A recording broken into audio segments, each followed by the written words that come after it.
Childrens, welcome to my channel Easy 60. இன்னைக்கு Tamil Nadu syllabus standard 12ஓட chapter 2 example 2.6 பார்க்க போகிறோம். இங்கே பார்த்தீங்கன்னா Z1ஓட வேல்யூ 3 - 2i கொடுத்துட்டு Z2ஓட வேல்யூ 6 + 4iன்னு கொடுத்துருக்காங்க. Z1 by Z2ஓட வேல்யூவை கண்டுபிடிக்க சொல்லியிருக்காங்க. ஸோ Z1 பதிலாக அதோட வேல்யூவும் Z2 பதிலாக வேல்யூவும் சப்ஸ்டியூட் பண்ணிவிட்டு இப்போ இது வந்து டிவைட் ஃபார்மேட்டில் இருக்கிறதால டினாமினேட்டரோட காஞ்சுகேட் எடுத்து மேலேயும் கீழேயும் மல்டிப்ளை பண்ணணும்.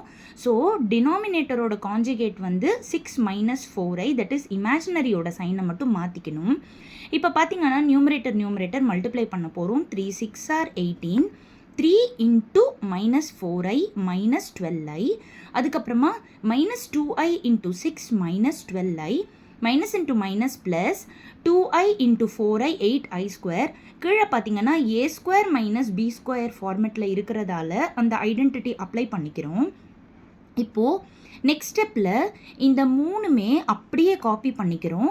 i² மட்டும் -1 ஆகிடும், அதனால் இது -8 ஆகிடுது.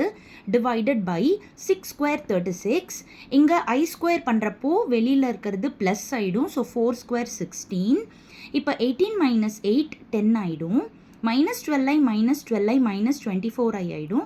36 + 16 52 ஆகிடும். இங்கே பார்த்தீங்கன்னா நம்மளுக்கு Z1 by Z2ஓட ஆன்சரை ரெக்டாங்குலர் ஃபார்மில் கேட்டிருக்காங்க. அதனால் splitting the numerator, that is 10/52 - 24i/52.